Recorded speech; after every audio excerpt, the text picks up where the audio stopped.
Hello, everybody, and welcome back to Undefined. I am very excited to be joined by Elliott McPherson, who you might know as singer and guitarist for the band the Dexateens, and he's Tuscaloosa local, and he also has a cabinet business here called Travel Cabinetry, and I'm excited to talk all things music and cabinets with him today. How are you doing, Elliott? Good morning. Great. So I wanted to kind of track back and learn about, this is something I like to ask everybody that comes on the show. What was your origin story with getting into playing music? I know the Dexateens was kind of formed when y'all were in college, but was like music and guitar something that you always had interest in as a kid or in your teenage years, young adult years? Was that something that kind of took off? Like, what was your journey with that? Well, I came to UA as an art student to study art, fine Hmm. art, painting and drawing and stuff. And I just got distracted by the music. Hmm. There was a record store that always had bands coming through and a couple of clubs, and it was a neat time to see a lot of touring bands. And so it just had an effect on me, and I got kind of bored with making art and ended up making music. Was just a natural transition for me, I guess. Wow, so like when you were growing up, like kind of early childhood or like pre-college, like did you know how to play guitar? Was that like always kind of a hobby of yours, or did it just pick up more once you like moved to Tuscaloosa and went to UA? I did not play guitar until I discovered the Ramones. When I Oh, saw wow. Johnny play, I was like, I can do that because I figured out Hmm. how to play a bar chord, and that's really all he did. So Hmm. that's what I aspired to. I just wanted to play as good as him. I felt like if I could play that well, then I can probably be in a band. And so that's what I just tried to do. Um, but but no, growing up, I played piano. My parents were pretty against me listening to rock and roll, but I was allowed to listen Hmm. to my dad's rock and roll. So I Hmm. had Everly Brothers and Roy Orbison and Elvis and all that sort of stuff growing up was okay. Hmm. But Motley Crue was not. So, but then when I got to college and the doors were opened and started listening to all sorts of devilish stuff, I guess. Transitioning to your college time and going to Tuscaloosa. So you grew up in Mobile, correct? And then you ended up going to Montgomery. UA. Oh, Montgomery, yeah. How is the switch from like being in Montgomery and kind of having that religious background and like very controlled music listening to then going to Tuscaloosa where you had this whole new world and all this craziness that is UA? Like, what was that journey for you? Did you always want to go to UA or did it just sort of happen? I did not want to go to UA. I wanted to go to maybe New York City, Uh-huh. had, a scholarship at Pratt and maybe someplace else up that way. And I just went to UA because it was affordable because I had a scholarship and but I really loved it here. But I did not know that I would love Tuscaloosa as much as I did. Like Montgomery is hard to love. Hmm. Um, but T-Town, like from the first week I was here, I just loved everything about it. So it sort of has a community and then it has the school. They feel like separate things, even though they exist together. Yeah. And it's a great place to raise a family. Just a fantastic town. There's a lot of, at that time, especially in the 90s, there was just a lot going Hmm. on. A lot of that's kind of dried up now. I think what little chance T-Town had of Yeah. becoming a rock and roll town like Athens, I think that dissolved a long time ago. But I don't love it because of I mean, I do love the music that happens here when it gets to happen, but it's sort of cherished because it's so rare. Like Yeah. but like right now there's a great band called Haysop. And so that's Uh-huh. exciting. That's really exciting. And I can only think of a few times that I've gotten excited about local bands just because there's not many of them. I want to know the origin story of the Dexateens. Because like I did a little bit of research, but a lot of this happened in the 90s before like the internet really kicked in and I was born in 2000, so I kind of missed out on a lot of that. But I wanted to know like what was the early days of the Dexateens, how did y'all meet, and the story behind that. Well, we all played in different bands. We were sort of like an all-star band of our little area at the time. And so we kind of had a band full of alpha dogs from the beginning. And Hmm. so it really, I don't know, there's just a certain dynamic there that sort of kept us connected for a long time. But I don't know. It just seemed like Sweet Dog and I should play together. It seemed like Matt and I should play together. And John and I were roommates at the time. And I don't know. We all liked we all liked punk rock music. And I remember like Sweet Dog. I wasn't sure about him. And I remember he told me in the movie gallery parking lot, he told me that okay, it was he loved Black Flag, but he hated Tool. And I also liked Black Flag and disliked Tool. We were looking for a drummer. I was like, he can do it. So, and Hmm. he was a great fit for the band because he's such a strong guy. He's 6'2", Hmm. Marine background, and I wanted something big, and he brought it. He's just a great like sort of caveman style drumming, and that primitive feel is perfect for rock and roll. So Hmm. we had a really fortunate group of people that sort of came together, I think. Wow. And what was kind of the transition from, y'all just playing like locally in Tuscaloosa and then like getting to make records and kind of tour outside of that? What was that process like? And where were you in your college experience? Did y'all like were you still in school when you kind of started branching out a little bit more? I had already dropped out at that time, but I mean, but Sweet Dog really, in the Hmm. early days, he sort of put all things together. He sort of gave the group confidence because he was like, we can be on this record label. Hmm. And we ended up getting on this label that we like, it was our dream label to be on Estrus. It was our dream to be on Hmm. Estrus. And Sweet Dog pretty much made that happen. Like he contacted them, sent them demos, then sort of got the in-house producer for Estrus to come and work with us, Tim Kerr, and then we connected with him, Hmm. and then we flew out there and we met Dave Crowder, and um, he put us out, and then we felt like we had done something great, which we had. To this day, that was probably our best record deal, the first one, Hmm. Yeah. and it was Sweet Dog's dream, and we just followed him, and he gave everybody the confidence that it could be done, basically. So I would credit him for getting the ball rolling to going out of town, putting out records. That was all him. Wow, that's really cool. And then like obviously like Tuscaloosa had a role in that. And I want to hear more about those stories and like the venues and the places that y'all used to play because like we just said like things were so different here. I wanted to kind of see like what it was like. I know y'all have a big history with the Chucker that used to be here and y'all played at the Chucker reunion that happens at Druid City every year a couple years Yeah. back. So I want to hear kind of more about your ties to that place and other local places that kind of help shape the Dexateens in Tuscaloosa. Well, we had a practice spot downtown in this old building. It burned down, and now it's the Alamite. It's Nick Saban's hotel, but that spot where the hotel's at, that's where we practiced. And so we would just sort of finish and then go down to the Chucker, and that's what we did for fun. Like we actually practiced in the early days a lot, and there would just always be bands touring. The Chucker was a big open room. It didn't sound great, Mhm. but it was just a room full of artists, usually people in bands, people making art, hippies, bikers, the people from the gay bar, just a real eclectic group, and anything went.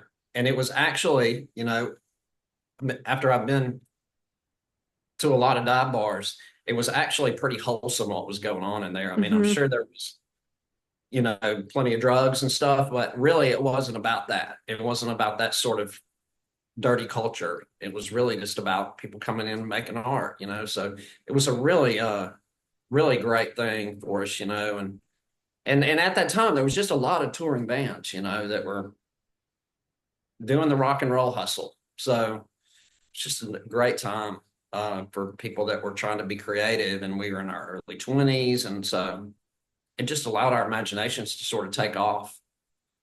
And like the band that we wanted to emulate in the early days was called the Quadrajets. They're actually from Birmingham. I'm Oh sorry, wow. no, from Auburn. Uh, can't believe I messed that one up. But ironically enough, I Hmm. mean, when we saw them, they were on Estrus Records, which Hmm. was one of the big reasons we wanted to be on the label. They were produced by Tim Kerr, which is one of the Hmm. reasons we wanted to be produced by Tim Kerr. And we saw them at the Chucker, and they treated us so nice and kind, and I don't know, it was It's a fantastic time. Oh wow, that's awesome. And how was it going back and playing the Chuck reunion? Obviously, like the venue's not there anymore, but it's at Druid City, which I think is another place that is like working hard to create like an independent music scene here. Was that a little bit of a full circle moment all those years later, kind of coming back and doing that here in Tuscaloosa? Yeah, it's hard to imagine it's been that long. Everybody looks so good, and everybody I saw, Hmm. um, yeah, it's really strange to have been 25 years away from something because I don't feel that old, but I am 50. Hmm. So yeah, it's strange, but it felt just like an old hat getting up there and doing it because we did that show with the earliest members, Hmm. Craig Gates, Sweet Dog, and yeah, it just felt normal. Wow, that's super cool. And I wanted to kind of transition into now. So, when did you kind of put like art and cabinetry and what you do now, like that transition from music to kind of doing that full time? And was that like also another thing that you were always interested? Was your art degree kind of in that kind of field, or was that something that you worked on later on? Because I want to hear more about your cabinetry business, which is based in Tuscaloosa and it's kind of the main thing that you're doing now. Hmm. Well, when I got married, the Dexateens, I guess, were a few years old when I got married, and Hmm. I needed a career. I didn't have one. Rock and roll did not pay. So I just had a friend that was going into the cabinet business, and he invited me to help him, and I needed something to do, and I really loved it. And but for years I tried to not do cabinets so I could hopefully do music, and then Hmm. I just got older and realized, well, that's not going to work out. Hmm. Just really need to bear down on something. And that was about 10 years ago. So I just really got serious about the business about 10 years ago, and it's just really grown a lot since then. Because of Instagram and all this stuff we're trying to do, we're now able to sort of connect music with the cabinetry, but those two really don't blend together, or they're not supposed Hmm. to. And I guess we're just sort of trying to force them together. Hmm. Um, but yeah, those two things feel like opposites to me, the cabinetry and hmm and the music. I do as I get older and as I learn more about making videos and stuff, I do want to learn how to make them dovetail into each other more, the cabinetry and the music, because we know a lot of people that make music, and I make music. It's just it's kind of an open-ended thing. So I'm actually excited about that. It sort of brought the music back around full circle for me. I haven't played a guitar really in years. I picked it up to practice for the shows whenever they happen, and that may be 30 minutes or an hour, and that's really it. I don't ever really pick up a guitar to try hmm to make music anymore. I would like to, but hmm the time is not now. Yeah, and I wanted to bring up your Instagram. It was actually on my list of topics because it is really great because like not only is it like pictures of the cabinetry and the work you do, but you make these great reels that are like a television show clips because you're trying to turn in what you're doing with the cabinet stuff into like a home reality show and it's put together with really good music and funny clips and the banter with you and the people that you work with. It's so entertaining. My Thank friends and I love it and we want it to be a show like ASAP. So I want to hear like what was the process of oh, like this is a cool work environment. We should do this. And like, how are you kind of putting together all of this stuff while working? Because it's like high quality. I really want it to be a show. I'm hoping that you can get it picked up because I love it and my friends love it too. thank you. Well, it kind of uh, I have this friend that was just telling me like there's an open market in the home show world. People love them. People want more of Hmm. them. And I've always thought it feels like a show around here. Hmm. know? But I've actually felt that about every place that I've ever worked. I think everybody's Hmm. life is probably like a home show, or everybody's. I'm sorry, everybody's life could probably be a reality show, and a good one, Hmm. Yeah. probably. But we just had the opportunity to do it here because my friend Gavin, he's my son's age, and they're actually friends, and He knows how to make videos. He's the secret sauce. He's the reason Hmm. they look and feel awesome. And um, he needed something to do, and I had a chance to hire him, and so I just brought him on, and it's just been a learning process for me, and I love it. Like it's the most fun thing I've ever done. I like it way more than making just music. I like it way more than building cabinets. I Hmm. love it. Um, but it takes a lot of time, and so Hmm. it really is a grind to manage the work and try to make sure that you're pleasing the algorithm. Like Hmm. I can't believe that's part of my lifestyle now because I don't want it to be. Yeah. Like I got out of social media for a reason, and I was a lot happier when I did it. Hmm. And but now I'm back in it. But because it's part of the business now. Yeah. And so yeah, I have mixed feelings about it, but making the videos themselves I really love, and thank you for complimenting them. Yeah, so do you think it's like right now they're just kind of like Instagram Reels, like short form content? Do you have enough like to make like 20-minute episodes, or is that something that like you're more kind of focused on the short social media videos? Well, we actually started off, we started backwards. We started off making a pilot before we made any Instagram stuff. Hmm. And the pilot was really good, I guess, but I think we were missing some key ingredients. And I keep meeting industry people and they keep steering me in different ways. So we never did anything with the pilot. We basically just started over. And Hmm. we're going to make something called a sizzle reel. It's an industry term for you, uh, Yes. which was new to me, but we're working on that. And then that's like a three minute video presentation, and you sort of use that to shop the project. And that's where we're at. Is we're working on the sizzle reel, trying to make it great, trying to learn about what it means to write a story, trying to learn about what it means to be a character, and Yeah. just trying to learn all these fundamentals that you would need to have a TV show. Because I don't want to have a home show that feels um, typical. Like here's demo day. All right, now we're going to meet with the customer. All right, now we're going to do the work, and now we're going to show the customer, and everybody's happy. Like I do not want that to be our show. I would like for it to be off at a different angle, where maybe the customers aren't happy about everything all the time, and Mm. maybe when you get to see all the stuff that goes wrong behind the scenes, not necessarily related to the work, but sometimes related to the people making the Yeah.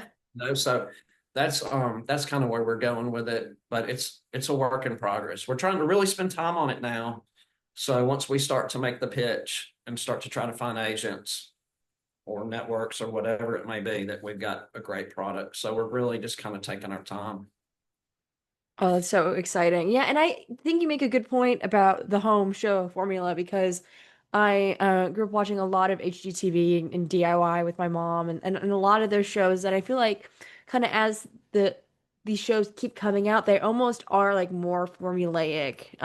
There's been some shows in the streaming era that I found that are like interesting that they kind of come out with things at a different angle that's just like the demo day, you show this, you do that, and it's almost like the same thing as in every episode, and it's more about like the homes and the process of it versus like the people and the sellers and the realtors or whatever the people, the workers and the customers. So I love that kind of what you're pitching almost kind of sounds like a reality, like traditional reality TV with like that home show element.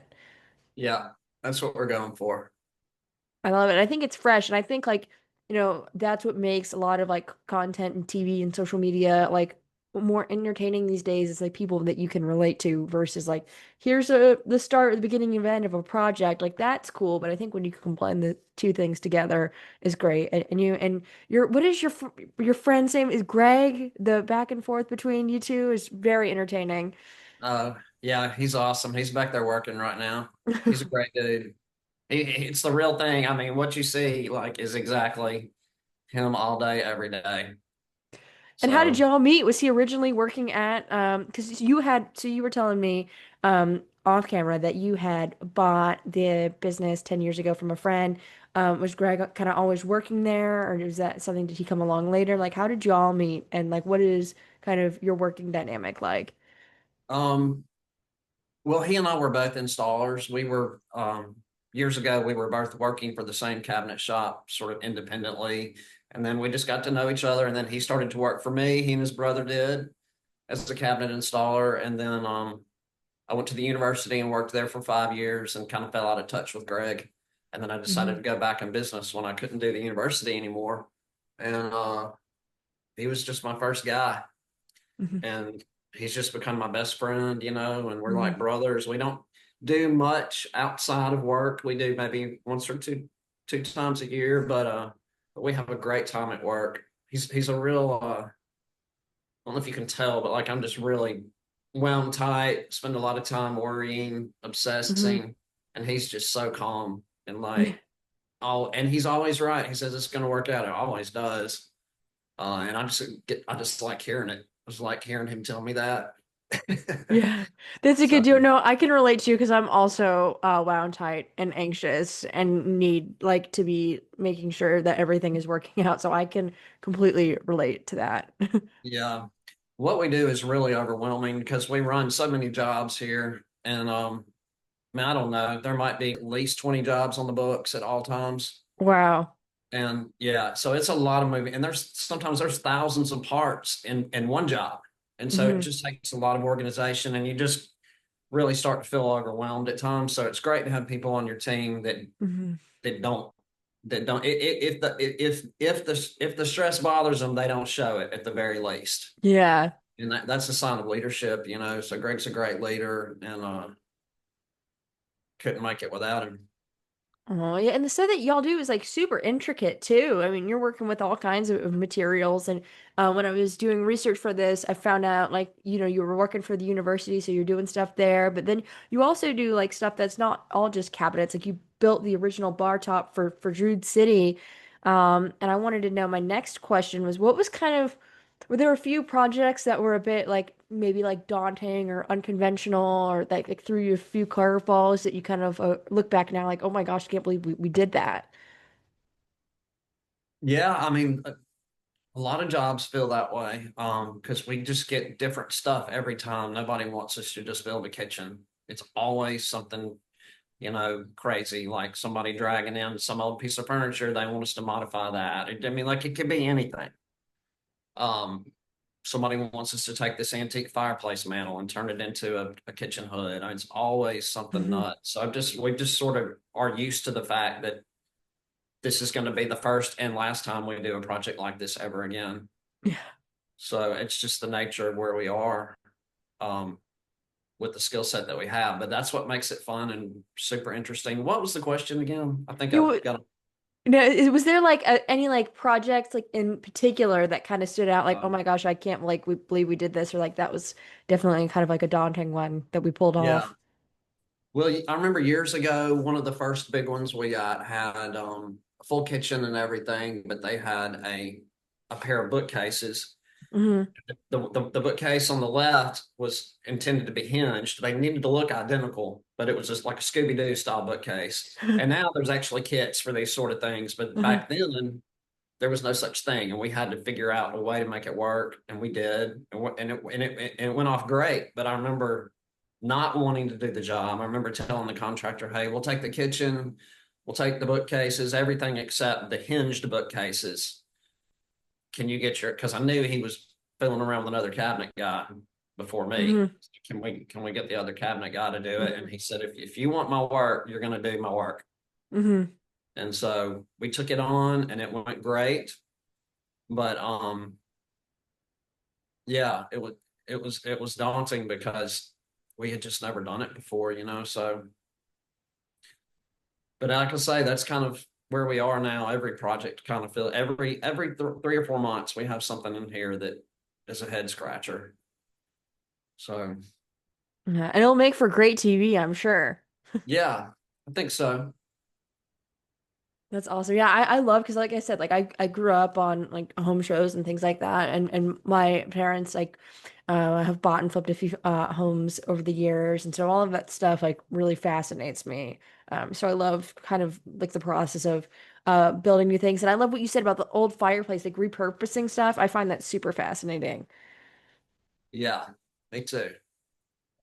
Awesome. And so kind of tying things back into music, so you had taken time off from music and you focused on the cabinetry more, but over the years, especially over the last couple years, the Dexateens have been getting back together here and then for some reunions. And how has that been? And have there been some other musical projects that you've done in the meantime of the Dexateens? And yeah, I want to hear a little bit about that.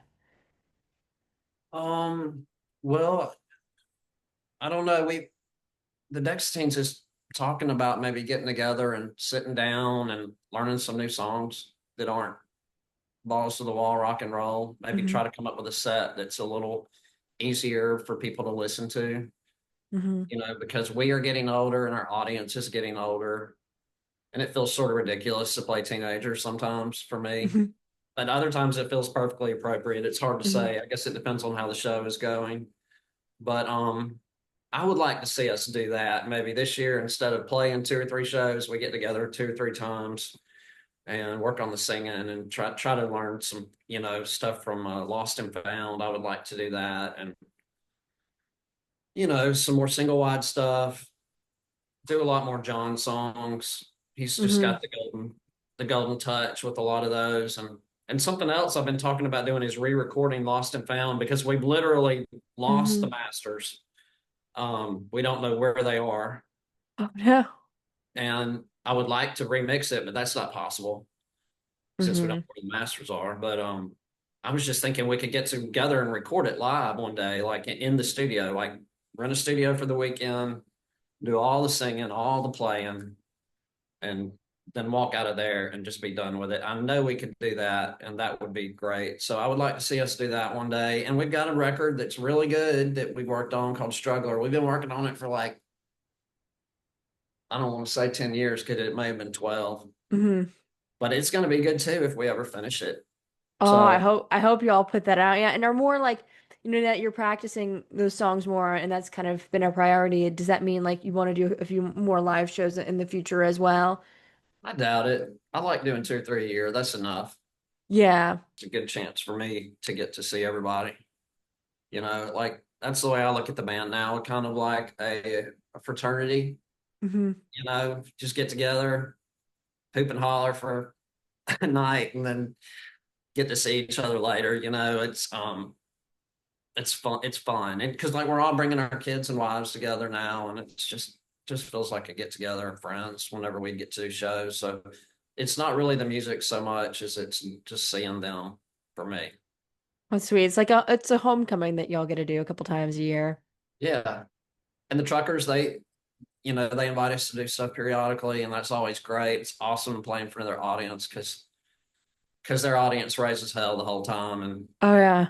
they seem to like us, and so they've been good to us. A lot of the success that we've had has been because of them exposing Mhm. us to their audience and everything. So we get to do those trucker shows occasionally, and those are great. But I really just like doing two or three shows a year. I think that's about right. It's about where I'm at. That's cool. I like that approach too. And it's something that you get to look forward to every year without having like, the exhausting part of touring and especially with like your existing career that takes up a lot of time. That's good that you can Yeah. still like that even after all these years, like have the relationship with these guys and go out and perform and do cool things. Like when I saw y'all for the first time a couple months ago in Birmingham at Doug Fest, and that was like a whole celebration of the local music scene there. And so I bet y'all have fun at the kind of shows that you do pick to play and can be kind of more intentional with it. Yeah. Awesome. Well, it was really great talking to you. And is there anything else that you want to mention that we haven't covered yet that you're working on? I heard on your Instagram that it sounds like are y'all moving offices soon, or is that kind of more down the line? We have a new facility. We haven't moved yet. It's Mhm. getting really close. It's going to be after the new year, but yeah, we're expanding, and we built a little editing suite for making the videos and just trying to take everything to the next level. So we're making a huge investment around here and we're going all in. Awesome. Well, it was so exciting. It was so nice to talk to you. I'm a big fan of the Dexateens and like I said, your cabinet work. And I know a lot of my friends already mentioned like, you hope the Drive By Truckers fans like y'all. They do. Like I am a lot friends with a lot of people in the community and like the Dexateens like come up constantly in like conversations of like bands or like live performances that people love. And so it was just great to be able to talk to you and learn more about your background. Awesome. Well, I thank you so much for being interested. Awesome, man. Thank you so much for coming on.